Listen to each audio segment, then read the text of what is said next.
सतगुरु पातशाह की किरपा दे नाल चौपई साहब की बाणी की अपनी चल रही है विचार। धन श्री गुरु गोबिंद सिंह साहब जी महाराज सरवंश दानी उन्हां दे पवित्र मखार विंद तो पातशाह की उचारण की हुई बाणी जिहदी आपां 11ਵੀं पौड़ी की करनी आ विचार आरंभ। पातशाह समझा रहे हैं अकाल पुरख की उस्तत करते हुए कि घट घट के अंतर की जानत भले बुरे की पीर पछानत। वो जिहड़ा मालिक है परमात्मा वाहिगुरु वो हरेक इंसान दे अंदर की गल जानदा है। दुनिया दे लोग तां बाहरों जिहो जिहा साडा जीवन है ਉਹਨੂੰ ਵੇਖ ਕੇ फैसला कर ਦਿੰਦੇ ਆ। कई बार इंसान मुख तो बड़ियां अच्छियां गल्लां कर लेंदा ते अंदर ਉਹਦੇ पापां दा मैल भरी पई हुंदी है। मूँह तो होर गल्लां करनियां अंदर बहुत ईरखा हुंदी आ, नफरत हुंदी आ, बेकारां दे अंदर डुੱਬਿਆ पिया हुंदा ते मूँह तो अच्छा बनने की कोशिश करता है। दुनिया नूं धोखा पातशाह कहंदे दे दिता जा सकता है, पर जिहड़ा वो मालिक है परमात्मा वो तां तेरे अंदर की विचार चल रहे हैं, तेरी अंदर की सोच की है, तेरे मन का लैवल कित्थे खड़ा वो तेरे अंदर की गल जानदा है। जिस तरह गुरु ग्रंथ साहब की बाणी सानू सावधान किया गया। कई वारी इंसान चोरी आदत करता, उन्हें किसी की हट भननी हुंदी है, बाजार चो चोरी करनी हुंदी है, वो बड़ा ख्याल रखता है कि मैनू संसार का इंसान कोई वेख ना लवे, मेरी ये चोरी का पता ना लग जे। पर उन्होंने इस गल का नहीं पता कि अगे भी तो वेख लिया कोई मैनू वेखदा नहीं, पिछे भौं के भी वेख लिया कि मैनू कोई वेखदा नहीं, पर उस परमात्मा तो किवें छुपावेंगा। महाराज समझाउंदे ने हट पट्टन बिज मंदर भन्नै, कर चोरी कर आवे, अगों देखै पिछों देखै, तुझ ते कहाँ छुपावे। कहंदे इंसान चोरियां करदा, संसार दे लोकां तो तां ख्याल रखदा, मूहरे भी झाकदा, पिछे भी देखदा कि मैनू कोई देखदा तां नहीं। पर जे कहंदे इस कमले नूं इस गल दा ज्ञान आ जे, हट पट्टन बज मंदर भन्नै, कर चोरी कर आवे, अगों देखै पिछों देखै, तुझ ते कहाँ छुपावे। हुण ये ज्ञान साडे मन दे अंदर तां आवे जे असीं बाणी नूं विचारीए। इसे करके कलगीधर पातशाह समझा रहे हैं कि भाई किसी भुलेखे च ना रहो। घट घट के अंतर की जानत भले बुरे की पीर पछानत। ओ मालिक तेरे अंदर की गल भी जानदा है, नाल सानू हुण हौसला भी दे रहे हैं। चाहे इंसान कोई भला है, चाहे कोई इंसान माड़ा, वो हरेक की पीड़ा नूं भी जानदा है। संसार च आपां देखते हैं, चाहे क्योंकि परमात्मा बड़ा दयालु है, वो साडे औगण तां वेखदा ही नहीं। जदों किसी दुख दे समय इंसान हिरदे चों पुकार करदा ते ओ पापी तो पापी जीव दी भी फिर जिहड़ी पीड़ है उहनूं पछाणदा भी है। जे असीं आपा समर्पण कर दईए अपने कीते हुए गुनाहां नूं परमात्मा कोले कबूल करके उस बख्शणहार परमात्मा दे चरनां च बेनती करिए तां साडे औगण भी माफ ते साडी पीड़ा भी हर दिंदा। क्योंकि वो इसे करके उहनूं दयालु कहंदे ने, कृपालु कहंदे ने, बख्शणहार कहंदे ने। वो किसी दे औगण नहीं देखदा, औगण को ना चितारी। वो तां प्रेम की भाषा वेखदा कि इंसान, क्योंकि हरेक इंसान भुल्लणहार है, भुल्लण अंदर सब को भुल गुरु करतार। जदों इंसान अपनियां कीतियां होईयां भुल्लां दा ਮਾਲਕ ਦੇ ਅੱਗੇ ਕਬੂਲਨਾਮਾ ਕਰ ਲੈਂਦਾ ਕਿ ਸੱਚੇ ਪਾਤਸ਼ਾਹ ਮੇਰੇ ਚ ਬੜੇ ਔਗਣ ਨੇ। ਹਮ ਅਵਗੁਣ ਭਰੇ ਏਕ ਗੁਣ ਨਾਹੀ, ਅੰਮ੍ਰਿਤ ਛਾੜ ਵਿਖੈ ਵਿਸਖਾਈ। ਮਾਇਆ ਮੋਹ ਭਰਮ ਪੈ ਭੂਲੇ, ਸੁਤ ਦਾਰਾ ਸਿਉ ਪ੍ਰੀਤ ਲਗਾਈ। ਇੱਕ ਉੱਤਮ ਪੰਥ ਸੁਣਿਓ ਗੁਰ ਸੰਗਤ, ਇਹ ਮਲੰਤ ਜਮ ਤਰਾਸ ਮਟਾਈ। ਇੱਕ ਅਰਦਾਸ ਭਾਟ ਕੀਰਤ ਕੀ, ਗੁਰੂ ਰਾਮਦਾਸ ਰਾਖੋ ਸ਼ਰਨਾਈ। ਫੇਰ ਜਦੋਂ ਆਪਾਂ ਜਿਵੇਂ ਬਾਹਰ ਆਪਾਂ ਵੇਖਦੇ ਹਾਂ ਦੋ ਦੇਸ਼ਾਂ ਦੀਆਂ ਫੌਜਾਂ ਲੜਦੀਆਂ, ਚਲੋ ਹੁਣ ਤਾਂ ਜੰਗਾਂ ਯੁੱਧਾਂ ਦੇ ਬਦਲ ਕੇ ਢੰਗ, ਪਹਿਲਾਂ ਆਮੋ ਸਾਹਮਣੇ ਲੜਾਈ ਹੁੰਦੀ। ਜਿਹੜੀ ਫੌਜ ਨੇ ਫਿਰ ਹੱਥ ਖੜੇ ਕਰਦੇ ਨੇ ਉਹਦੇ ਤੇ ਵਾਰ ਨਹੀਂ ਸੀ ਕੀਤਾ ਜਾਂਦਾ। ਇਸੇ ਤਰ੍ਹਾਂ ਅਕਾਲ ਪੁਰਖ ਵਾਹਿਗੁਰੂ ਦਾ ਇਹ ਬਿਰਦ ਹੈ, ਜੋ ਸ਼ਰਨ ਆਵੇ ਤਿਸ ਕੰਠ ਲਾਵੇ। ਜਿਹੜਾ ਆਪਣੇ ਕੀਤੇ ਹੋਏ ਔਗੁਣਾਂ ਦੀ ਭੁੱਲ ਬਖਸ਼ਾ ਕੇ ਪਰਮਾਤਮਾ ਦੇ ਚਰਨਾਂ 'ਚ ਅਰਦਾਸ ਕਰਦਾ ਤੇ ਉਹਦੇ ਮਾਲਕ ਔਗੁਣ ਵੀ ਮਾਫ ਕਰਦਾ ਤੇ ਉਹਦੀ ਪੀੜਾ ਨੂੰ ਵੀ ਹਰ ਦਿੰਦਾ। ਇਸੇ ਕਰਕੇ ਗੁਰੂ ਗੋਬਿੰਦ ਸਿੰਘ ਮਹਾਰਾਜ ਸਾਨੂੰ ਸਮਝਾ ਰਹੇ ਆ, ਪਹਿਲਾਂ ਸਾਨੂੰ ਸਾਵਧਾਨ ਕਰ ਰਹੇ ਆ ਕਿ ਉਹ ਪਰਮਾਤਮਾ ਨੂੰ ਕੁਝ ਨਹੀਂ ਭੁੱਲਿਆ।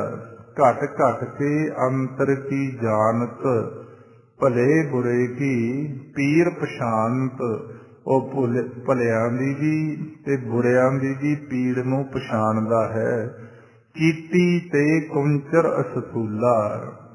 ਹੁਣ ਵਾਹਿਗੁਰੂ ਦੀ ਵਡਿਆਈ ਕਰ ਰਹੇ ਆ ਕਿ ਐਸੀ ਉਹ ਸ਼ਕਤੀ ਆ ਜਿਹੜਾ ਕੀੜੀ ਵਰਗੇ ਨਿੱਕੇ ਤੋਂ ਨਿੱਕੇ ਜੀਵਾਂ ਤੋਂ ਲੈ ਕੇ ਤੇ ਹਾਥੀ ਤੱਕ ਵੱਡੇ ਵੱਡੇ ਜਿਹੜੇ ਜਾਨਵਰ ਨੇ, ਜੀਵ ਨੇ, ਚੀਟੀ ਤੇ ਕੁੰਚਰ ਅਸਤੂਲਾ। ਸਭ ਪਰ ਕਿਰਪਾ ਦ੍ਰਿਸ਼ਟ ਕਰ ਫੂਲਾ। ਸਾਰਿਆਂ ਦੇ ਉੱਪਰ ਉਹ ਪ੍ਰਸੰਨ ਹੈ ਤੇ ਸਾਰਿਆਂ ਦੇ ਉੱਪਰ ਆਪਣੀ ਕਿਰਪਾ ਕਰ ਰਿਹਾ ਹੈ। ਇੱਥੋਂ ਤੱਕ ਵੀ ਗੁਰਬਾਣੀ 'ਚ ਆਪਾਂ ਨੂੰ ਸਮਝਾਇਆ, ਕੀੜੀ ਬੜਾ ਛੋਟਾ ਜਿਹਾ ਜਾਨਵਰ ਆ, ਕਹਿੰਦੇ ਜੇ ਇਹਦੇ ਅੰਦਰ ਉਹ ਆਪਣੀ ਕਲਾ ਰੱਖ ਦੇਵੇ ਤਾਂ ਕਰੋੜਾਂ ਸੈਨਾ ਦੇ ਲਸ਼ਕਰਾਂ ਨੂੰ ਤਬਾਹ ਕਰ ਸਕਦੀ ਹੈ। ਨੀਕੀ ਕੀਰੀ ਮੈਂ ਕਲ ਰੱਖੈ, ਭਸਮ ਕਰੈ ਲਸ਼ਕਰ ਕੋਟ ਲੱਖੈ। ਜਿਹੜੇ ਇਨਸਾਨ ਦੇ ਅੰਦਰ ਕੀੜੀ ਵਾਂਗੂ ਨਿਮਰਤਾ ਆ ਜਾਂਦੀ ਹੈ ਤੇ ਉਹ ਵੱਡੇ ਵੱਡੇ ਲਸ਼ਕਰਾਂ ਦੀ ਪਰਮਾਤਮਾ ਦੀ ਕਿਰਪਾ ਦੇ ਨਾਲ ਹੰਕਾਰੀ ਲੋਕਾਂ ਦਾ ਵਿਨਾਸ਼ ਕਰ ਸਕਦਾ। ਨੀਕੀ ਕੀਰੀ ਮੈਂ ਕਲ ਰੱਖੈ, ਭਸਮ ਕਰੈ ਲਸ਼ਕਰ ਕੋਟ ਲੱਖੈ। ਕੀਟੀ ਤੇ ਕੁੰਚਰ ਅਸਤੂਲਾ, ਸਭ ਪਰ ਕਿਰਪਾ ਦ੍ਰਿਸ਼ਟ ਕਰ ਫੂਲਾ। ਸੰਤਨ ਦੁੱਖ ਪਾਏ ਤੇ ਦੁਖੀ, ਸੁਖ ਪਾਏ ਸਾਧਨ ਕੇ ਸੁਖੀ। ਇੱਥੇ ਹੁਣ ਇਹਦੇ ਬਹੁਤ ਸਾਰੇ ਵਿਦਵਾਨਾਂ ਨੇ ਇਹ ਅਰਥ ਕੀਤੇ ਕਿ ਜੇ ਕੋਈ ਉਹਦੇ ਪਿਆਰਿਆਂ ਨੂੰ, ਉਹਦੇ ਭਗਤਾਂ ਨੂੰ, ਉਹਦੇ ਸੰਤਾਂ ਨੂੰ ਤੰਗ ਕਰਦਾ ਤਾਂ ਪਰਮਾਤਮਾ ਨੂੰ ਦੁੱਖ ਲੱਗਦਾ। ਜਿਵੇਂ ਕਿਸੇ ਮਾਂ ਬਾਪ ਦੇ ਲਾਇਕ ਬੱਚੇ ਨੂੰ ਕੋਈ ਪਰੇਸ਼ਾਨ ਕਰੇ ਤਾਂ ਮਾਂ ਬਾਪ ਨੂੰ ਬੜਾ ਗੁੱਸਾ ਲੱਗਦਾ। ਇਸੇ ਤਰ੍ਹਾਂ ਜਿਹੜੇ ਉਹਦੇ ਪਿਆਰੇ ਭਗਤ ਨੇ, ਸੰਤ ਨੇ, ਜੇ ਉਹਨਾਂ ਨੂੰ ਕੋਈ ਤੰਗ ਕਰਦਾ ਤਾਂ ਉਹ ਫਿਰ ਪਰਮਾਤਮਾ ਨੂੰ ਕੋਈ ਨਾ ਕੋਈ ਖੇਡ ਬਣਾਉਣੀ ਪੈਂਦੀ। ਸੰਤਨ ਸੁਖ ਪਾਏ ਸਾਧਨ ਕੇ ਸੁਖੀ। ਤੇ ਜਿਹੜੇ ਫਿਰ ਸਾਧਨ ਕਰਦੇ ਨੇ ਉਹ ਸੁੱਖ ਦੀ ਪ੍ਰਾਪਤੀ ਕਰਦੇ। ਦੂਸਰਾ ਥੋੜਾ ਜਿਹਾ ਹੋਰ ਗਹਿਰਾਈ 'ਚ ਜਾ ਕੇ ਇਹਨੂੰ ਆਪਾਂ ਸਮਝਣਾ ਹੋਵੇ, ਜਦੋਂ ਇਨਸਾਨ ਧਰਮ ਦੇ ਰਸਤੇ ਚੱਲਦਾ ਤੇ ਪਰਮਾਤਮਾ ਦੀ ਬੰਦਗੀ ਕਰਨੀ ਸ਼ੁਰੂ ਕਰਦਾ, ਗੁਰੂ ਦੀ ਗੱਲ ਮੰਨ ਕੇ, ਉਹਦੇ ਮਨ ਦੀ ਅਵਸਥਾ ਸੰਤ ਬਣ ਜਾਂਦੀ ਹੈ। ਸੰਤ ਕਿਸੇ ਤਨ ਦਾ ਭੇਖ ਨਹੀਂ ਹੈ, ਸਾਡੇ ਮਨ ਦੀ ਅਵਸਥਾ ਦਾ ਨਾਮ ਆ।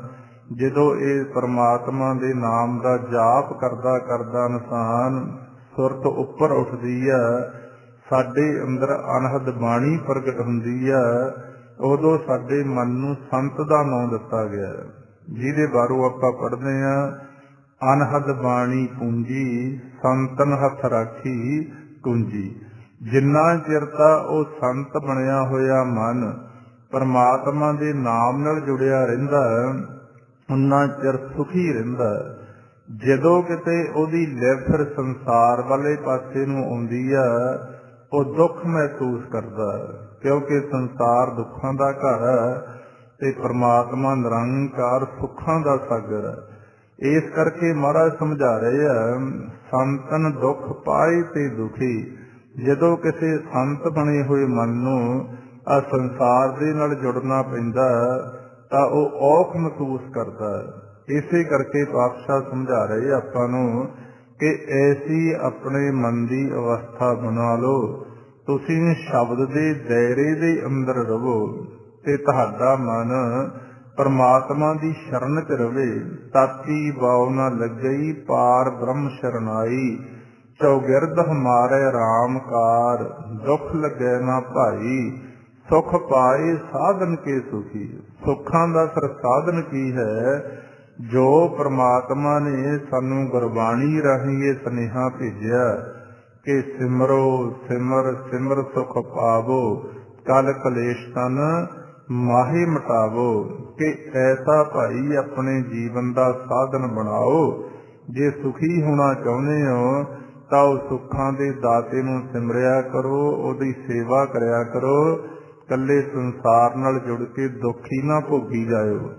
ਏਕ ਏਕ ਕੀ ਪੀਰ ਪਛਾਨੈ, ਘਟ ਘਟ ਕੇ ਪਟ ਪਟ ਕੀ ਜਾਣੈ। ਸਤਿਗੁਰੂ ਪਾਤਸ਼ਾਹ ਸਮਝਾ ਰਹੇ ਆ, ਉਹ ਜਿੰਨੀ ਸ੍ਰਿਸ਼ਟੀ ਉਹਨੇ ਪੈਦਾ ਕੀਤੀ ਹੈ, ਇੱਕ ਇੱਕ ਜੀਵ ਦੇ ਹਿਰਦੇ ਦੀ ਜਿਹੜੀ ਪੀੜ ਹੈ ਉਹਨੂੰ ਪਛਾਣਦਾ। ਕਿਉਂਕਿ ਆਪਾਂ ਪੁਰਾਤਨ ਬਜ਼ੁਰਗਾਂ ਤੋਂ ਸੁਣਦੇ ਰਹੇ ਕਿ ਜਦੋਂ ਕਿਸੇ ਗਰੀਬ ਤੇ ਅਤਿਆਚਾਰ ਕੋਈ ਕਰਦਾ, ਗਰੀਬ ਇਨਸਾਨ ਨੂੰ ਤੰਗ ਕਰਦਾ, ਪਰੇਸ਼ਾਨ ਕਰਦਾ, ਅਗਿਆਨਤਾ ਦੇ ਹਨੇਰੇ 'ਚ ਹੰਕਾਰੀ ਕੋਈ ਇਨਸਾਨ, ਫਿਰ ਉਹ ਗਰੀਬ ਪਰਮਾਤਮਾ ਅੱਗੇ ਕੂਕਦਾ, ਜਿਹਨੂੰ ਆਪਾਂ ਇਹ ਕਹਿੰਦੇ ਆ ਕਿ ਗਰੀਬ ਦੀ ਹਾਹ ਤੋਂ ਬਚ ਕੇ ਰਹੋ। ਉਹਨੇ ਵਿਚਾਰੇ ਨੇ ਕੋਈ ਡਾਂਗ ਨਹੀਂ ਮਾਰਨੀ ਹੁੰਦੀ, ਉਹਨੇ ਤਾਂ ਮਾਲਕ ਅੱਗੇ ਬੇਨਤੀ ਕਰ ਦੇਣੀ ਹੁੰਦੀ ਹੈ ਕਿ ਸੱਚੇ ਪਾਤਸ਼ਾਹ ਹੁਣ ਮੇਰਾ ਤਾਂ ਕੋਈ ਸਹਾਰਾ ਨਹੀਂ ਹੈ, ਤੇਰੇ ਅੱਗੇ ਬੇਨਤੀ ਆ, ਤੂੰ ਫੈਸਲਾ ਕਰ ਦੇ। ਮਹਾਰਾਜ ਇੱਥੇ ਸਮਝਾ ਰਹੇ ਆ, ਏਕ ਏਕ ਕੀ ਪੀਰ ਪਛਾਨੈ। ਉਹ ਇੱਕ ਇੱਕ ਜੀਵ ਦੀ ਪੀੜ ਪਛਾਣਦਾ। ਤੇ ਕਈ ਵਾਰ ਇਨਸਾਨ ਅੱਜ ਆਪਾਂ ਦੇਖਦੇ ਆ, ਐਸੇ ਸਾਡੇ ਜੀਵਨ ਹੋ ਜਾਂਦੇ ਆ, ਅਸੀਂ ਆ ਜੀਵ ਹੱਤਿਆ ਕਰਦੇ ਆ, ਸਾਹਮਣੇ ਉਹਨਾਂ ਦੇ ਬੱਚਿਆਂ ਨੂੰ ਫੜ ਫੜ ਕੇ ਕੋਹ ਕੇ ਮਾਰਿਆ ਜਾਂਦਾ। ਦੇਖਦੇ ਆ ਨਾ ਆਪਾਂ ਸੰਸਾਰ 'ਚ, ਉਹਨਾਂ ਦੀ ਪੇਸ਼ਤਾ ਕੋਈ ਜਾਂਦੀ ਨਹੀਂ ਵਿਚਾਰਿਆਂ ਦੀ, ਪਰ ਉਹ ਵੀ ਮਾਲਕ ਅੱਗੇ ਫਿਰ ਬੇਨਤੀ ਜੋਦੜੀ ਜ਼ਰੂਰ ਕਰਦੇ ਆ, ਕਿਉਂਕਿ ਉਹ ਤਾਂ ਜਿੰਨੀ ਉਹਦੀ ਸ੍ਰਿਸ਼ਟੀ ਪੈਦਾ ਕੀਤੀ ਆ ਸਾਰਿਆਂ ਦੀ ਆਵਾਜ਼ ਸੁਣਦਾ ਨਾ। ਹੁਣ ਧਰਮ ਦੇ ਦਾਇਰੇ 'ਚ ਹੀ ਕਿੰਨਾ ਕੁਝ ਹੋ ਰਿਹਾ। ਕੋਈ ਕਹਿੰਦਾ ਜੀ ਹਲਾਲ ਕਰਕੇ ਜੀਵ ਮਾਰ ਲਓ, ਪਾਪ ਨਹੀਂ ਲੱਗਦਾ। ਕੋਈ ਕਹਿੰਦਾ ਝਟਕਾ ਦੇ ਲਓ। ਕਈ ਵਾਰੀ ਧਰਮ ਦੇ ਨਾਂ ਤੇ ਬਲੀਆਂ ਵੀ ਦਿੱਤੀਆਂ ਜਾਂਦੀਆਂ। ਮਹਾਰਾਜ ਨੇ ਗੁਰਬਾਣੀ 'ਚ ਪਰਦੇ ਫਾਸ਼ ਕੀਤੇ ਨੇ, ਗੈਲਾ ਮਾਰ ਹੋਮ ਜਗ ਕੀਏ, ਦੇਵਤਿਆਂ ਕੀ ਬਾਣੈ, ਨਿਰਜੀਓ ਪੂਜੈ, ਸਰਜੀਓ ਘਟੈ, ਨਿਰਜੀਓ ਪੂਜੈ। ਮਹਾਰਾਜ ਕਹਿੰਦੇ ਐਸਾ ਅਗਿਆਨਤਾ ਦਾ ਹਨੇਰਾ ਹੈ, ਪੱਥਰ ਦੀਆਂ ਬਣਾਈਆਂ ਹੋਈਆਂ ਮੂਰਤੀਆਂ ਭਗਵਾਨ ਦੀਆਂ ਸਮਝ ਕੇ, ਜਿਨ੍ਹਾਂ 'ਚ ਜੀਵ ਆਤਮਾ ਨਹੀਂ ਹੈ, ਕਿਉਂਕਿ ਪੱਥਰ ਦੀ ਬਣਾਈ ਹੋਈ ਹੈ, ਉਹਦੇ ਸਾਹਮਣੇ ਧਰਮ ਦੇ ਦਾਇਰੇ 'ਚ ਰਹਿ ਕੇ ਪਾਪ ਵੀ ਕਰਦੇ ਆ ਤੇ ਆਪਦੇ ਆਪ ਨੂੰ ਧਰਮੀ ਵੀ ਕਹਾਉਂਦੇ ਆ। ਨਿਰਜੀਓ ਪੂਜੈ, ਸਰਜੀਓ ਘਟੇ, ਨਿਰਜੀਓ ਪੂਜੈ। ਜਿਨ੍ਹਾਂ 'ਚ ਵਿਚਾਰਿਆਂ 'ਚ ਪਰਮਾਤਮਾ ਦੀ ਅੰਸ਼ ਹੈ, ਕੋਈ ਝੋਟਿਆਂ ਨੂੰ ਵੱਢੀ ਜਾਂਦਾ, ਕੋਈ ਬੱਕਰਿਆਂ ਨੂੰ ਵੱਢੀ ਜਾਂਦਾ, ਜਿਹੋ ਜੀ ਖੇਡ ਕੋਈ ਮੁਰਗੀਆਂ ਨੂੰ ਵੱਢੀ ਜਾਂਦਾ। ਕਹਿੰਦੇ ਉਹਨਾਂ ਨੂੰ ਤਾਂ ਤੰਗ ਕਰੀ ਜਾਂਦੇ ਆ, ਪਰ ਉਹ ਪੱਥਰਾਂ ਦੇ ਬਣਾਏ ਹੋਏ ਭਗਵਾਨ ਨੂੰ ਖੁਸ਼ ਕਰਨ ਦੀ ਇੱਛਾ ਰੱਖਦੇ ਆ। ਪਰ ਇੱਥੇ ਗੁਰੂ ਗੋਬਿੰਦ ਸਿੰਘ ਮਹਾਰਾਜ ਨੇ ਬੜਾ ਆਪਾਂ ਨੂੰ ਪਿਆਰ ਨਾਲ ਸਮਝਾਇਆ ਕਿ ਉਹ ਏਕ ਏਕ ਕੀ ਪੀਰ ਪਛਾਨੈ। ਜਿੰਨੀ ਉਹਦੀ ਸ੍ਰਿਸ਼ਟੀ ਪੈਦਾ ਕੀਤੀ ਹੋਈ ਆ, ਨਿੱਕੇ ਤੋਂ ਲੈ ਕੇ ਵੱਡੇ ਜੀਵ ਤੱਕ 84 ਲੱਖ ਜੂਨ ਹੈ, ਉਹ ਕੱਲੇ ਕੱਲੇ ਦੀ ਪੀੜ ਦੀ ਪਛਾਣ ਕਰਦਾ। ਘਟ ਘਟ ਕੇ ਪਟ ਪਟ ਕੀ ਜਾਣੈ। ਕਹਿੰਦੇ ਉਹ ਸਭਨਾਂ ਦੇ ਮਨਾਂ ਦੇ ਗੁੱਝੇ ਭੇਦ ਜਿਵੇਂ ਪਹਿਲਾਂ ਆਪਾਂ ਵਿਚਾਰ ਕਰੀ ਕਿ ਕਈ ਵਾਰ ਇਨਸਾਨ ਮੁੱਖ ਤੋਂ ਬੜੇ ਵਧੀਆ ਬਣਦੇ ਆ ਤੇ ਅੰਦਰ ਬੜੇ ਪਾਪ ਛੁਪੇ ਹੁੰਦੇ ਆ, ਜਿਹਨੂੰ ਆਪਾਂ ਕਹਿੰਦੇ ਆ ਮੂੰਹ ਦੇ ਤਾਂ ਬੜੇ ਮਿੱਠੇ ਆ, ਅੰਦਰੋਂ ਜ਼ਹਿਰ ਦੀ ਗੰਦਲ। ਕਿਉਂਕਿ ਇਨਸਾਨ ਦੋ ਪੱਖ ਲੈ ਕੇ ਚੱਲਦਾ, ਮੁੱਖ ਤੋਂ ਕੁਝ ਹੋਰ ਬੋਲਦਾ ਤੇ ਅੰਦਰ ਕੁਝ ਹੋਰ ਛੁਪਾਈ ਬੈਠਾ। ਪਰ ਇਹ ਸੰਸਾਰ ਨਾਲ ਤਾਂ ਗੁਰੂ ਗੋਬਿੰਦ ਸਿੰਘ ਮਹਾਰਾਜ ਕਹਿੰਦੇ ਧੋਖਾ ਕਰ ਸਕਦੇ ਹੋ, ਉਸ ਮਾਲਕ ਦੇ ਨਾਲ ਨਹੀਂ। ਏਕ ਏਕ ਹੀ ਪੀਰ ਪਛਾਨੈ, ਜੇ ਉਹ ਇੱਕ ਤੋਂ ਲੈ ਕੇ 84 ਲੱਖ ਜੂਨ ਦੀ ਪੀੜਾ ਨੂੰ ਜਾਣਦਾ ਤੇ ਉਹ ਤੁਹਾਡੇ ਮਨ ਦੇ ਅੰਦਰ ਕੈਸੀ ਸੋਚ ਹੈ, ਕੈਸੀ ਵਿਚਾਰ ਹੈ, ਉਹ ਤੁਹਾਡੇ ਗੁੱਝੇ ਭੇਦਾਂ ਨੂੰ ਵੀ ਜਾਣਦਾ।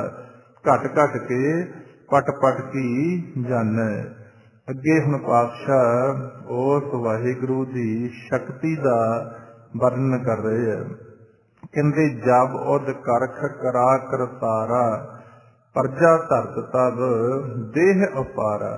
ਜਦੋਂ ਉਹ ਅਕਾਲ ਪੁਰਖ ਵਾਹਿਗੁਰੂ ਨੇ ਆਪਣੀ ਤਾਕਤ ਦਾ ਫੈਲਾਅ ਕਰਨਾ ਹੁੰਦਾ, ਨਿਰਾਕਾਰ ਤੋਂ ਆਕਾਰ ਦੇ ਅੰਦਰ ਇਹ ਸੰਸਾਰ ਪੈਦਾ ਕਰਨਾ ਹੁੰਦਾ, ਏਕ ਰੂਪ ਤੋਂ ਅਨੇਕ ਰੂਪ ਦੇ ਅੰਦਰ ਉਹਨੇ ਪ੍ਰਗਟ ਹੋਣਾ ਹੁੰਦਾ, ਸੂਖਮ ਤੋਂ ਦ੍ਰਿਸ਼ਟਮਾਨ ਦੇ ਅੰਦਰ ਉਹਨੇ ਪੈਦਾ ਹੋਣਾ ਹੁੰਦਾ, ਨਿਰਗੁਣ ਤੋਂ ਸਰਗੁਣ ਦੇ ਵਿੱਚ ਪੈਦਾ ਹੋਣਾ ਹੁੰਦਾ। ਕਿਉਂਕਿ ਨਿਰਗੁਣ ਕਹਿੰਦੇ ਆ ਆਕਾਰ ਤੋਂ ਰਹਿਤ, ਤੇ ਸਰਗੁਣ ਕਹਿੰਦੇ ਨੇ ਜਦੋਂ ਆਕਾਰ ਦੇ ਅੰਦਰ ਖੇਲ ਚੱਲਦਾ। ਪਾਤਸ਼ਾਹ ਸਮਝਾ ਰਹੇ ਆ ਜਬ ਉਦ ਕਰਖ ਕਰਾ ਕਰਤਾਰਾ, ਜਦੋਂ ਉਹ ਪਰਮਾਤਮਾ ਨੇ ਆਪਣੀ ਸ਼ਕਤੀ ਦਾ ਫੈਲਾਅ ਕਰਕੇ ਨਿਰਗੁਣ ਤੋਂ ਸਰਗੁਣ ਦੇ ਵਿੱਚ ਪ੍ਰਗਟ ਹੋਣਾ ਹੁੰਦਾ, ਪ੍ਰਜਾ ਧਰਤ ਤਦ ਦੇਹ ਅਪਾਰਾ। ਉਹ ਆ ਸਾਰੀ ਸ੍ਰਿਸ਼ਟੀ ਨੂੰ, ਜਿੰਨੇ ਵੀ ਜੀਵ ਨੇ, ਇਹਨਾਂ ਨੂੰ ਪੈਦਾ ਕਰ ਦਿੰਦਾ। ਜਿਵੇਂ ਆਪਾਂ ਨੂੰ ਜਪਜੀ ਸਾਹਿਬ ਦੀ ਬਾਣੀ 'ਚ ਸਮਝਾਇਆ, ਕਿਉਂਕਿ ਬਹੁਤ ਸਾਰੇ ਵਿਗਿਆਨ ਵਾਲਿਆਂ ਨੇ ਤਾਂ ਇਹ ਪੜ੍ਹਾਉਂਦੇ ਰਹੇ ਸਕੂਲਾਂ 'ਚ ਆਪਾਂ ਨੂੰ ਕਿ ਜਿਹੜਾ ਇਨਸਾਨ ਉਹ ਪਹਿਲਾਂ ਬਾਂਦਰ ਹੁੰਦਾ ਸੀ ਜੰਗਲਾਂ 'ਚ, ਹੌਲੀ ਹੌਲੀ ਤਰੱਕੀ ਕਰਕੇ ਉਹ ਇਨਸਾਨ ਦਾ ਰੂਪ ਧਾਰਨ ਕਰ ਗਿਆ। ਇਹ ਉਹਨਾਂ ਦਾ ਪੱਖ ਹੈ। ਜਦੋਂ ਆਪਾਂ ਗੁਰੂ ਗ੍ਰੰਥ ਸਾਹਿਬ ਦੀ ਬਾਣੀ ਪੜ੍ਹਦੇ ਹਾਂ, ਇਹਦੇ 'ਚ ਤਾਂ ਪਾਤਸ਼ਾਹ ਨੇ ਸਮਝਾਇਆ ਕਿ ਉਹਨੇ ਇੱਕ ਵਾਰ ਬੋਲਣ ਦੇ ਨਾਲ ਹੀ ਸੰਸਾਰ ਦੀ ਰਚਨਾ ਪੈਦਾ ਕੀਤੀ ਹੈ। ਕੀਤਾ ਪਸਾਓ ਇੱਕੋ ਕਵਾਓ, ਤਿਸਤੇ ਹੋਏ ਲੱਖ ਦਰਿਆਓ।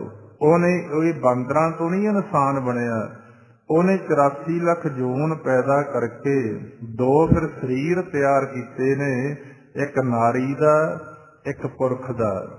84 ਲੱਖ ਜੂਨ ਦੀ ਸਰਦਾਰੀ ਕਿ ਇਸ ਸਰੀਰਾਂ ਦੇ ਅੰਦਰ ਆ ਕੇ ਤੁਸੀਂ ਆਪਣੇ ਜੀਵਨ ਦਾ ਮਨੋਰਥ ਸਮਝ ਕੇ ਆਵਾਗਮਨ ਦਾ ਚੱਕਰ ਸਮਾਪਤ ਕਰ ਸਕਦੇ ਹੋ, ਜਿਹਦੇ ਬਾਰੇ ਮਹਾਰਾਜ ਗੁਰਬਾਣੀ 'ਚ ਆਪਾਂ ਨੂੰ ਸਮਝਾਉਂਦੇ ਨੇ। ਨਾਰੀ ਪੁਰਖ ਸਿਰਜੀਨ ਬਿਖਮਾਇਆ ਮੋਹ ਪਿਆਰੋ, ਖਾਣੀ ਬਾਣੀ ਤੇਰੀਆਂ ਦੇ ਜੀਆਂ ਆਧਾਰੋ, ਕੁਦਰਤ ਤਖਤ ਰਚਾਇਆ ਸੱਚ ਨਵੇੜਨ ਹਾਰੋ। ਬਾਂਦਰਾਂ ਚੋਂ ਨਹੀਂ ਇਨਸਾਨ ਬਣ ਕੇ ਆਏ, ਉਹਨੇ ਨਾਰੀ ਤੇ ਪੁਰਖ ਦੇ ਦੋ ਸਰੀਰ ਆਪ ਤਿਆਰ ਕੀਤੇ।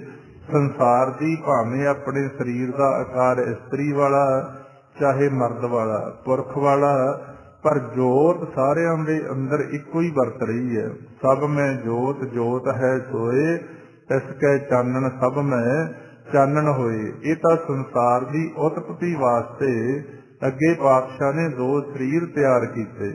ਤਾਂ ਸਤਿਗੁਰੂ ਪਾਤਸ਼ਾਹ ਆਪਾਂ ਨੂੰ ਸਮਝਾ ਰਹੇ ਆ, ਜਬ ਉਦ ਕਰਖ ਕਰਾ ਕਰਤਾਰਾ, ਪ੍ਰਜਾ ਧਰਤ ਤਬ ਦੇਹ ਅਪਾਰਾ। ਜਿਹਨੂੰ ਉਹਨੇ ਆਪਦੀ ਸ਼ਕਤੀ ਨੂੰ, ਆਪਦੀ ਹੋਂਦ ਨੂੰ ਦ੍ਰਿਸ਼ਟਮਾਨ 'ਚ ਪੈਦਾ ਕਰਨਾ ਹੁੰਦਾ, ਕਿਉਂਕਿ ਦੋ ਹੀ ਰੂਪ ਨੇ ਪ੍ਰਮਾਤਮਾ ਦੇ, ਇੱਕ ਨੂੰ ਨਿਰਗੁਣ ਕਹਿੰਦੇ ਨੇ, ਦੂਸਰੇ ਨੂੰ ਸਰਗੁਣ ਕਹਿੰਦੇ ਨੇ।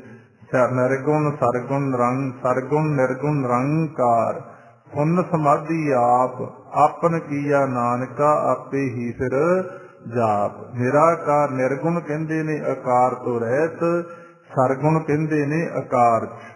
ਤੇ ਆਨੰਦ ਸਾਹਿਬ ਦੀ ਬਾਣੀ 'ਚ ਪਾਤਸ਼ਾਹ ਰੋਜ਼ ਸਮਝਾਉਂਦੇ ਨੇ, ਇਹ ਵੇ ਸੰਸਾਰ ਤੁਮ ਦੇਖਦੇ, ਇਹੋ ਹਰ ਕਾ ਰੂਪ ਹੈ, ਹਰ ਰੂਪ ਨਜ਼ਰੀ ਆਇਆ। ਗੁਰੂ ਗੋਬਿੰਦ ਸਿੰਘ ਮਹਾਰਾਜ ਸਮਝਾ ਰਹੇ ਆ, ਜਬ ਉਦ ਕਰਖ ਕਰਾ ਕਰਤਾਰਾ। ਜਦੋਂ ਉਹ ਮਾਲਿਕ ਨੇ ਇਹ ਸੰਸਾਰ ਦ੍ਰਿਸ਼ਟਮਾਨ ਦੇ ਅੰਦਰ ਪੈਦਾ ਕਰਨਾ ਹੁੰਦਾ, ਤਾਂ ਇੱਕ ਬਹੁਤ ਥੋੜੇ ਸਮੇਂ 'ਚ ਪੈਦਾ ਕਰ ਦਿੰਦਾ। ਜਬ ਆ ਕਰਖ ਕਰਤ ਹੋ ਕਬ ਹੂੰ, ਤੁਮੇ ਮਿਲਤ ਦੇਹ ਧਰ ਸਭ ਹੂੰ। ਮਹਾਰਾਜ ਸਮਝਾ ਰਹੇ ਆ ਕਿ ਜਦੋਂ ਕਿਤੇ ਪ੍ਰਮਾਤਮਾ ਨੇ ਇਹ ਖੇਡ ਸਮਾਪਤ ਕਰਨਾ ਹੁੰਦਾ, ਜਿੰਨਾ ਆ ਪਸਾਰਾ ਪਸਰਿਆ ਹੋਇਆ ਸਾਰੇ ਨੂੰ ਆਪਣੇ ਦੇ ਅੰਦਰ ਸਮੇਟ ਲੈਂਦਾ ਤੇ ਸਾਰੇ ਸਰੀਰ ਉਹਦੇ ਅੰਦਰ ਮਿਲ ਜਾਂਦੇ ਆ। ਜਿਹਨੂੰ ਸੁਖਮਨੀ ਸਾਹਿਬ ਦੀ ਬਾਣੀ 'ਚ ਆਪਾਂ ਪੜ੍ਹਦੇ ਹਾਂ, ਆਪਨ ਖੇਲ ਆਪ ਕਰ ਦੇਖੈ, ਕਿ ਸੰਸਾਰ ਦੇ ਖੇਲ ਨੂੰ ਪੈਦਾ ਕਰਕੇ ਦੇਖ ਰਿਹਾ। ਖੇਲ ਸੰਕੋਚੈ ਤੋ ਨਾਨਕ ਇੱਕ ਹੈ। ਜੇ ਕੱਲ ਨੂੰ ਕਿਤੇ ਉਹਨੇ ਸ੍ਰਿਸ਼ਟੀ ਖਤਮ ਕਰਨੀ ਹੋਈ ਤੇ ਇਕੱਲਾ ਹੀ ਆਪ ਇੱਥੇ ਰਹਿ ਜਾਊਗਾ। ਇੱਕ ਦੇ ਵਿੱਚੋਂ ਸਾਰਾ ਪੈਦਾ ਹੋਇਆ ਤੇ ਜੇ ਕੱਲ ਨੂੰ ਕਿਤੇ ਉਹ ਮਾਲਕ ਦੀ ਰਜ਼ਾ ਹੋ ਗਈ ਤੇ ਇਕੱਲਾ ਹੀ ਆਪ ਇੱਥੇ ਰਹਿ ਜਾਊਗਾ। ਆਦ ਸੱਚ ਜੁਗਾਦ ਸੱਚ ਹੈ ਭੀ ਸੱਚ, ਨਾਨਕ ਹੋਸੀ ਭੀ ਸੱਚ। ਅੱਗੇ ਹੁਣ ਵਾਹਿਗੁਰੂ ਦੀ ਸਮਝਾ ਰਹੇ ਆਪਾਂ ਨੂੰ ਕਲਗੀਧਰ ਪਾਤਸ਼ਾਹ, ਕਹਿੰਦੇ ਜੇਤੇ ਬਦਨ ਸ੍ਰਿਸ਼ਟ ਸਭ ਧਾਰੈ, ਆਪ ਆਪਣੀ ਬੋਝ ਉਚਾਰੈ।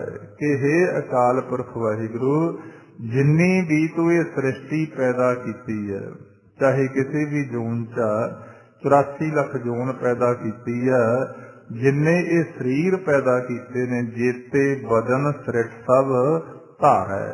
ਇਹ ਸ੍ਰਿਸ਼ਟੀ ਦੇ ਅੰਦਰ ਜਿੰਨੇ ਸਰੀਰ ਪੈਦਾ ਕੀਤੇ ਆ ਤੇ ਸਾਰਿਆਂ ਦੇ ਮੁੱਖ ਵੀ ਲੱਗਿਆ ਹੋਇਆ। ਆਪ ਆਪਣੀ ਬੂਝ ਉਚਾਰੈ, ਉਹ ਸਾਰੇ ਹੀ ਆਪੋ ਆਪਣੀ ਸੂਝ ਬੂਝ ਦੇ ਨਾਲ ਜਿੰਨਾ ਕੁ ਉਹਨਾਂ ਨੂੰ ਗਿਆਨ ਬਖਸ਼ਿਸ਼ ਕੀਤਾ ਕਿਸੇ ਵੀ ਜੂਨ ਦੇ ਅੰਦਰ, ਤੇ ਉਹ ਸਾਰੇ ਹੀ ਤੈਨੂੰ ਉਚਾਰ ਰਹੇ ਆ, ਸਾਰੇ ਹੀ ਤੈਨੂੰ ਜਪ ਰਹੇ ਆ। ਪਸ਼ੂ ਪੰਛੀ ਪਹਾੜ ਪੌਦੇ ਸਾਰੇ। ਕਈ ਵਾਰ ਇਨਸਾਨ ਭੁੱਲ ਜਾਂਦਾ, ਜਿਹਨੂੰ ਉਹਨੇ ਸਾਰਿਆਂ ਤੋਂ ਜ਼ਿਆਦਾ ਗਿਆਨ ਦਿੱਤਾ। ਅੱਜ ਤਾਂ ਐਸਾ ਵੀ ਸੰਸਾਰ 'ਚ ਇਨਸਾਨ ਪੈਦਾ ਹੋਏ ਆ, ਉਹ ਧਰਮ ਦੀ ਗੱਲ ਨਾ ਕਰਨੀ ਪਸੰਦ ਕਰਦੇ ਆ, ਨਾ ਸੁਣਨੀ ਪਸੰਦ ਕਰਦੇ ਆ, ਤੇ ਨਾ ਉਹ ਪ੍ਰਮਾਤਮਾ ਦੀ ਹੋਂਦ ਨੂੰ ਮੰਨਦੇ ਆ। ਤੇ ਪ੍ਰਮਾਤਮਾ ਦਾ ਨਾਮ ਜਪਣਾ ਜਪਾਉਣਾ ਤਾਂ ਬਹੁਤ ਦੂਰ ਦੀਆਂ ਗੱਲਾਂ। ਪਰ ਪਾਤਸ਼ਾਹ ਸਮਝਾ ਰਹੇ ਆ, ਕਹਿੰਦੇ ਜਿੰਨੀ ਵੀ ਸ੍ਰਿਸ਼ਟੀ ਉਹਦੇ ਪੈਦਾ ਕੀਤੀ ਆ, ਜੇਤੇ ਬਦਨ ਸ੍ਰਿਸ਼ਟ ਸਭ ਧਾਰੈ, ਆਪ ਆਪਣੀ ਬੂਝ ਉਚਾਰੈ। ਉਹ ਆਪਣੀ ਸਮਝ ਅਨੁਸਾਰ ਸਾਰੇ ਪ੍ਰਮਾਤਮਾ ਤੈਨੂੰ ਜਪ ਰਹੇ ਆ, ਸਾਰੇ ਤੈਨੂੰ ਗਾ ਰਹੇ ਆ। ਪਰ ਅਚਰਜ ਦੀ ਕਲਾ ਇਹ, ਤੁਮ ਸਭ ਹੀ ਤੇ ਰਹਿਤ ਨਿਰਾਲਮ, ਤੂੰ ਸਾਰਿਆਂ ਦੇ ਵਿੱਚ ਵੀ ਬੈਠਾ ਤੇ ਪਤਾ ਵੀ ਨਹੀਂ ਲੱਗਣ ਦਿੰਦਾ, ਨਿਰਲੇਪ ਹੋ ਕੇ ਵੀ ਰਹਿ ਰਿਹਾ। ਜਿਵੇਂ ਆਪਾਂ ਹੁਣ ਆਪਦੇ ਅੰਦਰ ਝਾਤੀ ਮਾਰ ਕੇ ਵੇਖੋ ਕਿ ਹਰੇਕ ਸਰੀਰ ਦੇ ਅੰਦਰ ਪਰਮਾਤਮਾ ਦਾ ਵਾਸਾ। ਘਟ ਘਟ ਮੈਂ ਹਰਜੂ ਵਸੈ ਸੰਤਨ ਕਹਿਓ ਪੁਕਾਰ, ਪਰ ਸਾਨੂੰ ਪਤਾ ਹੀ ਨਹੀਂ ਲੱਗਣ ਦਿੰਦਾ ਵੀ ਕਿਹੜੇ ਰੂਪ 'ਚ ਬੈਠਾ, ਕਿੱਥੇ ਬੈਠਾ, ਕਿਵੇਂ ਅਸੀਂ ਉਹਦੇ ਨੇੜੇ ਲੱਗਣਾ। ਕਿਉਂਕਿ ਖੇਲ ਹੀ ਬੜਾ ਤਕੜਾ ਮਾਲਕ ਦਾ। ਮਾਇਆ ਨੇ ਇੰਨਾ ਸਾਨੂੰ ਭਰਮਾ ਲਿਆ। ਤੇ ਪਰਮਾਤਮਾ ਤਾਂ ਇੱਥੇ ਤੱਕ ਦੱਸਿਆ, ਕਹੋ ਰਵਿਦਾਸ ਹਾਥ ਪੈ ਮੇਰੇ। ਪਹਿਲਾਂ ਇੱਕ ਗੱਲ ਚੱਲਦੀ ਹੁੰਦੀ ਸੰਸਾਰ 'ਚ ਕਿ ਰੱਬ ਨੇੜੇ ਕਿ ਘਸੁੰਨ, ਤੇ ਲੋਕਾਂ ਨੇ ਕਹਿਣਾ ਜੀ ਘਸੁੰਨ। ਪਰ ਜਿਹੜੇ ਸੂਝਵਾਨ ਆ ਉਹਨਾਂ ਨੂੰ ਪਤਾ ਲੱਗ ਗਿਆ ਘਸੁੰਨ ਨਹੀਂ ਨੇੜੇ, ਪਰਮਾਤਮਾ ਤਾਂ ਉਦੋਂ ਵੀ ਨੇੜੇ ਆ। ਤੁਸੀਂ ਕਿਸੇ ਦੇ ਮੁੱਕਾ ਮਾਰਨ ਨੂੰ, ਘਸੁੰਨ ਮਾਰਨ ਨੂੰ ਹੱਥ ਉੱਪਰ ਚੁੱਕੋ ਤੇ ਉਹ ਤੁਹਾਡੇ ਸਵਾਸ ਬੰਦ ਕਰ ਦੇਵੇ, ਵੱਜਣਾ ਹੀ ਨਹੀਂ। ਸੁਣਦੇ ਆ ਨਾ ਰੋਜ਼ ਖਬਰਾਂ ਕਿ ਪ੍ਰਸ਼ਾਦਾ ਥਾਲੀ 'ਚ ਪਾਇਆ ਪਿਆ ਸੀ, ਬੁਰਕੀ ਤੋੜ ਕੇ ਜਦੋਂ ਮੂੰਹ ਦੇ ਨੇੜੇ ਕੀਤੀ ਤੇ ਪ੍ਰਾਣ ਨਿਕਲ ਗਏ।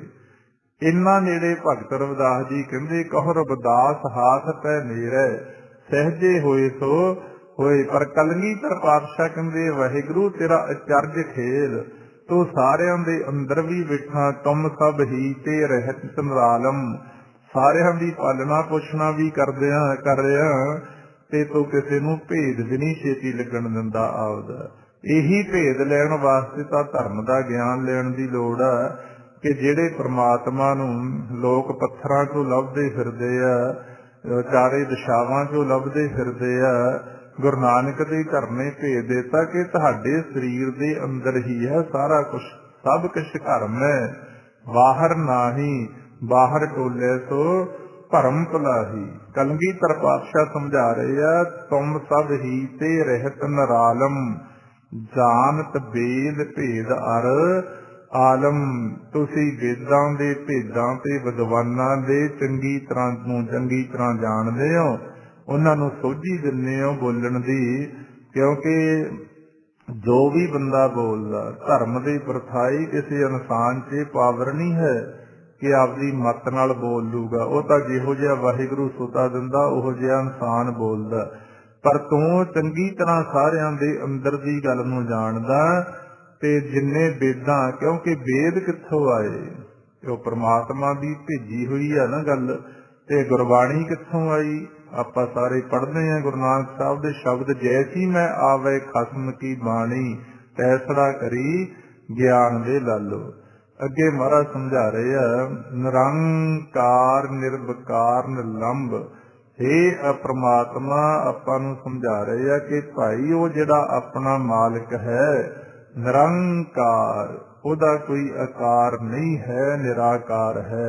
ਨਿਰਵਿਕਾਰ, ਉਹਦੇ ਅੰਦਰ ਕੋਈ ਵਿਕਾਰ ਵੀ ਨਹੀਂ ਹੈ। ਨਿਰਲੰਭ, ਉਹਨੂੰ ਕਿਸੇ ਆਸਰੇ ਦੀ ਲੋੜ ਵੀ ਨਹੀਂ। ਨਿਰੰਕਾਰ ਨਿਰਵਿਕਾਰ ਨਿਰਲੰਭ, ਆਦ ਅਮੀਲ ਅਨਾਦ ਅਸੰਭ। ਉਹ ਮੁੱਢ ਤੋਂ ਲੈ ਕੇ ਜਦੋਂ ਤੋਂ ਸੰਸਾਰ ਨਹੀਂ ਵੀ ਸੀ ਉਦੋਂ ਵੀ ਉਹ ਪ੍ਰਮਾਤਮਾ ਸੀ। ਆਦ ਅਮੀਲ, ਉਹ ਗਿਣਤੀ ਤੋਂ ਰਹਿਤ ਹੈ। ਅਨਾਦ, ਸਭ ਦੇ ਮੁੱਢ ਤੋਂ ਰਹਿਤ ਹੈ, ਜਨਮ ਮਰਨ ਦੇ ਚੱਕਰ 'ਚ ਨਹੀਂ ਆਉਂਦਾ। ਆਦ ਅਮੀਲ ਅਨਾਦ ਅਸੰਭ, ਤਾਕਾ ਮੂੜ ਉਚਾਰਤ ਭੇਦਾ। ਕਹਿੰਦੇ ਕਈ ਵਾਰ ਹੁਣ ਮੂਰਖ ਜਿਹੜੇ ਲੋਕ ਨੇ ਉਹ ਪ੍ਰਮਾਤਮਾ ਦਾ ਅੰਤ ਪਾਉਣਾ ਚਾਹੁੰਦੇ ਨੇ। ਜਿਹੜਾ ਧਰਮ ਦਾ ਗ੍ਰਸਤਾ ਨਾ, ਇੱਥੇ ਆ ਕੇ ਇਨਸਾਨ ਬੜੀ ਮਾਰ ਖਾ ਜਾਂਦਾ। ਜੇ ਥੋੜੀ ਬਹੁਤੀ ਉਹ ਸੁਤਾ ਪ੍ਰਮਾਤਮਾ ਨੂੰ ਕੋਈ ਆਪਦੀ ਦਿੰਦਾ ਤੇ ਉਹ ਕਹਿੰਦਾ ਜੀ ਮੈਂ ਸਾਰਾ ਕੁਝ ਜਾਣ ਲਿਆ ਪ੍ਰਮਾਤਮਾ ਬਾਰੇ, ਵੀ ਮੈਨੂੰ ਸਾਰਾ ਕੁਝ ਪਤਾ। ਅੱਜ ਆ ਜਿੰਨਾ ਧਰਮ ਦੇ ਨਾਂ ਤੇ ਝਗੜਾ, ਇੱਕ ਦੂਜੇ ਦੀ ਨਿੰਦਿਆ ਹੋ ਰਹੀ ਆ, ਧਰਮ ਦੇ ਨਾਂ ਤੇ ਲੜਾਈਆਂ ਹੋ ਰਹੀਆਂ, ਇਹੀ ਕਾਰਨ ਆ ਨਾ, ਸ਼ੁਰੂ ਤੋਂ ਹੋ ਕੇ ਹੋ ਰਹੀਆਂ। ਜਿਹੜੇ ਇਨਸਾਨ ਨੂੰ ਥੋੜੀ ਬਹੁਤੀ ਸੋਝੀ ਦਿੰਦਾ ਉਹ ਕਹਿੰਦਾ ਜੀ ਮੈਨੂੰ ਸਾਰਾ ਕੁਝ ਪਤਾ, ਹਾਲਾਂਕਿ ਪਤਾ ਕੁਛ ਵੀ ਨਹੀਂ ਹੈ। ਕਿਉਂਕਿ ਜੇ ਪ੍ਰਮਾਤਮਾ ਦੇ ਭੇਦ ਨੂੰ ਜਾਣ ਲਿਆ ਫਿਰ ਪ੍ਰਮਾਤਮਾ ਕੌਣ ਕਵੇ? ਇਸੇ ਕਰਕੇ ਝਗੜੇ ਨੇ, ਲੜਾਈਆਂ ਨੇ, ਧਰਮ ਦੇ ਨਾਂ ਤੇ ਕੱਟੜਤਾ ਜਦੋਂ ਪੈਦਾ ਹੋ ਜਾਂਦੀ ਆ, ਸ਼ੁਰੂ ਤੋਂ ਹੁੰਦਾ ਆ। ਉਹ ਕਹਿੰਦੇ ਜੀ ਸਾਨੂੰ ਸਾਰਾ ਪਤਾ, ਦੂਜਿਆਂ ਨੂੰ ਨਹੀਂ ਪਤਾ। ਉਹ ਕਹਿੰਦੇ ਜੀ ਸਾਨੂੰ ਪਤਾ, ਦੂਜਿਆਂ ਨੂੰ ਨਹੀਂ ਪਤਾ। ਪਰ ਕਲਗੀਧਰ ਪਾਤਸ਼ਾਹ ਸਮਝਾ ਰਹੇ ਆ, ਕਹਿੰਦੇ ਇੰਨਾ ਮੂਰਖ ਹੋ ਗਿਆ ਇਨਸਾਨ ਤੇ ਉਹਨੂੰ ਇਸ ਗੱਲ ਦਾ ਪਤਾ ਹੀ ਨਹੀਂ। ਤਾਕਾ ਮੂੜ ਅਚਾਰਤ ਭੇਦਾ, ਤਾਕੋ ਭੇਵਨਾ ਪਾਵਤ ਭੇਦਾ।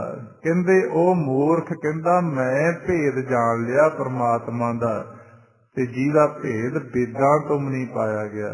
ਇੱਕ ਸੁਕਰਾਤ ਹੋਇਆ, ਬਹੁਤ ਵੱਡਾ ਵਿਦਵਾਨ, ਤੇ ਉਹਨੂੰ ਪਹਿਲਾਂ ਯੂਨਾਨ ਕਹਿੰਦੇ ਸੀ ਮੁਲਕ ਨੂੰ, ਹੁਣ ਗਰੀਸ ਉਹਦਾ ਨਾਮ ਆ, ਉੱਥੋਂ ਦਾ ਹੋਇਆ ਉਹ। ਉਹਨੇ ਇੱਕ ਆਪਦੀ ਲਿਖਤ ਭੇਜੀ ਸੰਸਾਰ ਦੇ ਲੋਕਾਂ ਨੂੰ ਸਿੱਖਿਆ ਦੇਣ ਵਾਸਤੇ। ਉਹ ਕਹਿੰਦਾ ਜਦੋਂ ਮੈਂ ਬਚਪਨ ਦੇ ਅੰਦਰ ਖੇਡਦਾ ਹੁੰਦਾ ਸੀ ਨਾ ਆਪਦੇ ਸਾਥੀਆਂ ਨੂੰ, ਕਹਿੰਦਾ ਮੇਰੇ 'ਚ ਏਡਾ ਹੰਕਾਰ ਸੀ। ਕਹਿੰਦਾ ਮੈਂ ਕਹਿੰਦਾ ਹੁੰਦਾ ਸੀ ਜਿਹੜੀ ਗੱਲ ਮਰਜ਼ੀ ਮੈਨੂੰ ਪੁੱਛੋ ਮੈਂ ਸਾਰੀਆਂ ਦਾ ਜਵਾਬ ਦੇ ਦੂੰ ਬਚਪਨ ਦੇ ਅੰਦਰ। ਕਹਿੰਦਾ ਫਿਰ ਹੌਲੀ ਹੌਲੀ ਧਰਮ ਨਾਲ ਵੀ ਜੁੜੀ ਗਿਆ ਤੇ ਜਵਾਨ ਅਵਸਥਾ 'ਚ ਚਲਿਆ ਗਿਆ, ਸੋਝੀ ਆਈ। ਕਹਿੰਦਾ ਫੇਰ ਮੈਨੂੰ ਗਿਆਨ ਆਇਆ, ਸੁਕਰਾਤ ਤੂੰ ਸਾਰਾ ਕੁਝ ਨਹੀਂ ਜਾਣਦਾ, ਕੁਝ ਐਸਾ ਵੀ ਆ ਜਿਹਦਾ ਤੈਨੂੰ ਗਿਆਨ ਨਹੀਂ। ਤੇ ਕਹਿੰਦਾ ਜਦੋਂ ਮੈਂ ਬੁਢੇਪੇ 'ਚ ਚਲਿਆ ਗਿਆ ਮੈਂ ਆਪਦੇ ਲੋਕਾਂ ਨੂੰ ਇਹ ਕਹਿਣਾ ਸ਼ੁਰੂ ਕਰਤਾ ਕਿ ਮੈਨੂੰ ਕੁਝ ਵੀ ਨਹੀਂ ਪਤਾ। ਇਹ ਹੈ ਧਰਮ ਦਾ ਅਸਲੀ ਰਸਤਾ। ਕਿਉਂਕਿ ਜਦੋਂ ਇਨਸਾਨ ਨੂੰ ਮਾਲਕ ਦੇ ਥੋੜੇ ਬਹੁਤੇ ਬੰਦਗੀ ਕਰਕੇ ਉਹਦੇ ਖੇਲ ਦਿਸਣੇ ਸ਼ੁਰੂ ਹੁੰਦੇ ਆ, ਜਾਂ ਧਾਰਮਿਕ ਗ੍ਰੰਥਾਂ 'ਚ ਜੋ ਮਾਲਕ ਦੀ ਵਡਿਆਈ ਕੀਤੀ ਗਈ ਆ ਉਹਨਾਂ ਨੂੰ ਮੰਨ ਲੈਂਦਾ, ਫਿਰ ਤਾਂ ਭੇਦ ਹੀ ਨਹੀਂ ਆਉਂਦਾ। ਫਿਰ ਤਾਂ ਨਮਸਕਾਰ ਹੀ ਆ ਪ੍ਰਮਾਤਮਾ ਅੱਗੇ ਕਿ ਸੱਚੇ ਪਾਤਸ਼ਾਹ ਤੇਰੇ ਭੇਦ ਨੂੰ ਕੌਣ ਜਾ ਸਕਦਾ, ਤੂੰ ਸਮੁੰਦਰ ਦੀ ਨਿਆਈ ਆ, ਇੱਕ ਮਛਲੀ ਤੇਰੇ ਅੰਤ ਨੂੰ ਨਹੀਂ ਪਾ ਸਕਦੀ, ਤੇਰੇ 'ਚ ਰਹਿ ਕੇ ਆਨੰਦ ਜ਼ਰੂਰ ਪ੍ਰਾਪਤ ਕਰ ਸਕਦੀ ਹੈ। ਇਸੇ ਕਰਕੇ ਜਦੋਂ ਆਪਾਂ ਗੁਰਬਾਣੀ ਪੜ੍ਹਦੇ ਹਾਂ ਸ਼ਬਦ ਆਉਂਦੇ ਨੇ, ਮੇਰਾ ਮੁਝ ਮੇ ਕਿਛ ਨਹੀਂ जो किश है सो तेरा, तेरा तुझको सौंपते क्या लागै मेरा। पातशाह किड्डी निम्रता चाहे, मैं मूर्ख की केतक बात है, कोट अपराधी तरिया रे। महाराज जी कहते ए अकाल पुरख वाहिगुरु मूर्ख कहता आपदे आप नूं। इत्थे कह के देखोगा किसी इंसान नूं मूर्ख ते लड़ाई झगड़ा शुरू हो जाऊगा।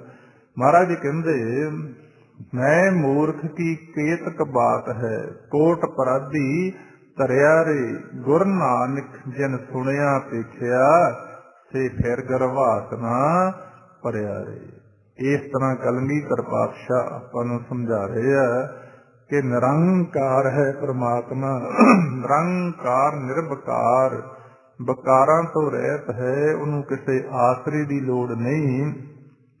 मुढ़ तो लेके है गिणती तो रहत है, ते वो जन्म मरण दे अंदर नहीं आउंदा। ताका मूड़ उचारत भेदा। जे कोई इंसान कहे कि मैं परमात्मा नूं संगी तरह सारा कुछ जानदा, उन्होंने मूर्ख कहता। जाको भेद ना पापत बेदा, जिहदा भेद भी भेद नहीं पा सकते।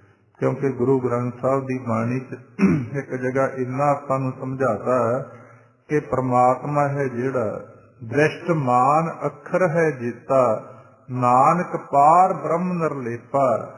ज्ञान अखरां तो लिया जाता, चाहे आपां गुरबाणी पढ़ के लै लो, चाहे जिहो जे धर्म च पैदा होए उहदे ग्रंथ पढ़ के लै लो, पर महाराज ने फैसला करता वो अखरां तो भी परे आ। दृष्टमान अखर है जीता, नानक पार ब्रह्म निर्लेपा। क्योंकि अखर भी आकार दे अंदर ने, जिहड़ी चीज आकार दे अंदर आ ओहदा एक दिन अंत हुंदा। ते निरंकार दा आकार ही नहीं है कि उस दी भी अविनाशी कहंदे आ ओहनूं। अविनाशी जीवन को दाता, सिमरत सब मल खोई। इस करके कलगीधर पातशाह ये चौपई साहब की बाणी अंदर आपां नूं उस मालिक दा ज्ञान बख्शिश कर रहे आ, ਉਹਦੇ ਅੱਗੇ ਬੇਨਤੀ ਜੋਦੜੀ ਕਰਨ ਦਾ ਢੰਗ ਸਮਝਾ ਰਹੇ ਆ। ਇਹ 15 ਪੌੜੀਆਂ ਤੱਕ ਅੱਜ ਵਿਚਾਰ ਆਪਾਂ ਕਰ ਲਈ। ਇਸ ਤੋਂ ਅੱਗੇ ਕੱਲ ਨੂੰ ਸ਼ੁਰੂ ਕਰ ਲਾਂਗੇ। ਔਰ ਫਿਰ ਨਾਲ ਦੀ ਨਾਲ ਜੋ ਮਾਲਕ ਦਾ ਆਪਾਂ ਨੂੰ ਹੁਕਮ ਆ ਗੁਰਬਾਣੀ ਕਿ ਘਰ ਸੁਖ ਵਸਿਆ ਬਾਹਰ ਸੁਖ ਪਾਇਆ, ਕਹੋ ਨਾਨਕ ਗੁਰ ਮੰਤਰ ਦ੍ਰਿੜਾਇਆ। ਗੁਰੂ ਦੇ ਮੰਤਰ ਨੂੰ ਦ੍ਰਿੜ ਕਰਨਾ। ਆਓ ਜੀ ਕਰੋ ਜੀ ਸ਼ੁਰੂ। ਵਾਹਿਗੁਰੂ ਵਾਹਿਗੁਰੂ